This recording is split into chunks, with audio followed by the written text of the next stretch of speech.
Demak, quyidagi geometrik misolni ko'rib ketamiz yana. Bizga teng yo'li trapeziya berilgan ekan. Trapeziya ichida P nuqta olingan deyapti.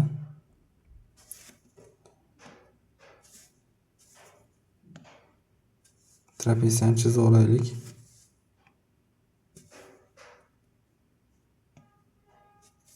Mana shu A, B, C de trapeziya. Trapeziya ichida P nuqta olingan. Demak, qandaydir P nuqta bor mana. P nuqta olingan va PA masofani bergan. Ikkiligi mayli sal pastroqda olingan ekan. PA 2 deyapti. Demak, mana bu yerlarda olaylik. PA PB shu nuqtadan barcha uchigacha bo'lgan masofalarni qiymatini bergan.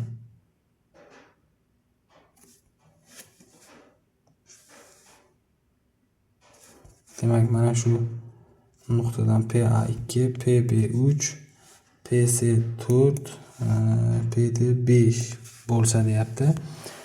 AD katta asos bo'lsa, BC ADga nisbati, ya'ni asoslar nisbati kichik asosining katta asosiga nisbati. Xo'p, shartida teng yo'lli deyapti. Teng yo'llikda bilamizki, simmetriya chizig'i bo'ladi. Ya'ni simmetriya chizig'idan bir tarafda joylashadi. Bir xil bo'ladi. Shu simmetriya chizig'iga nisbatan yopganda ikkala tarafi bir-biriga ustma-ust tushadi. Endi mana shu simmetriya chizig'idan bu nuqta qancha masofada bo'lsa, yana shuncha masofada o'sha nuqtani olamiz. Demak, mana shu nuqtalar. Bu P shtrix bo'lsin. Va yana tutashtiramiz.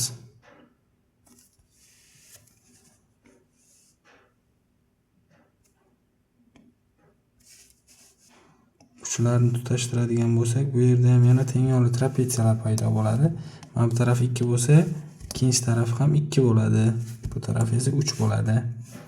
Bu yerda yana hamda diagonallar o'tkazadigan bo'lsak,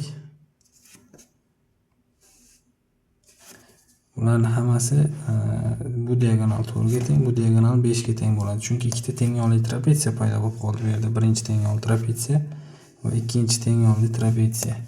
Mana bu P shtrix masofani bir C deylik. Shu yerda Ptolomey teoremasi bor. O'sha teoremani ishlatamiz. Agar Ptolomey teoremasi bunday deydi: agar aylana ichiga, shuni ko'rsatib ketaman. Aylana ichiga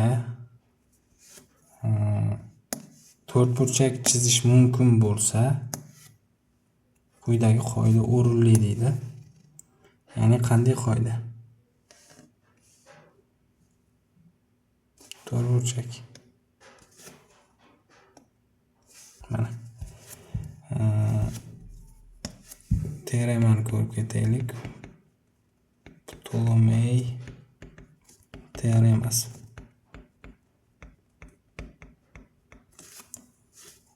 Tomonlari A, B, C, D bo'lsa va bizga diagonallar o'tkazilgan bo'lsa,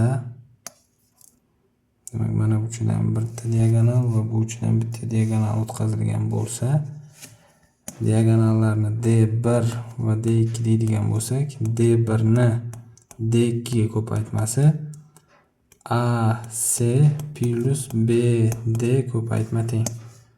Diagonallar ko'paytmasi, ikkita diagonal ko'paytmasi qarama-qarshi tomonlar ko'paytirilib yig'indisiga teng bo'ladi. Shu qoidani ishlatish mumkin. Nega bu yerda aylana yo'q deyishingiz mumkin, lekin biz bilamizki, teng yo'lli trapeziyaga tashqi aylana chizish mumkin, chunki qarama-qarshi burchaklar yig'indisi 180 gradus bo'ladi. O'shaning uchun bu yerda bemalol Ptolomey teoremasini ishlatishimiz mumkin. Xo'sh, teoremani bilgandan keyin bu misol juda sodda bo'lib qoladi. Sababi, xo'sh, birinchi trapeziyaga nisbatan shu teoremani ishlatadigan bo'lsak, bunday bo'lib qolyapti. BC 4 ni kvadrati teng, 4 ni kvadrati teng. Yuqoriga e'tibor beramiz. 3 kvadrati plus 3 kvadrati plus bc. Pastdagiga nisbatan ishlatadigan bo'lsak, 5 kvadrati teng 2 kvadrati plus ac. Bundan bc teng 7 ligi, ac teng 21 ligi chiqadi. Nisbat olib yuboradigan bo'lsak, c lar qisqaradida, b ni a ga nisbati teng 1 taqsim 3 ligi kelib qoladi. Bu yerda bizdan o'zi asoslar nisbatini so'raganida 1 taqsim 3 ga teng chiqdi. Shunga o'xshash misollarning yechimini o'rganish kerak bo'lsa, bizni Telegram kanaliga a'zo bo'ling. Telegram kanal Matematika 1997.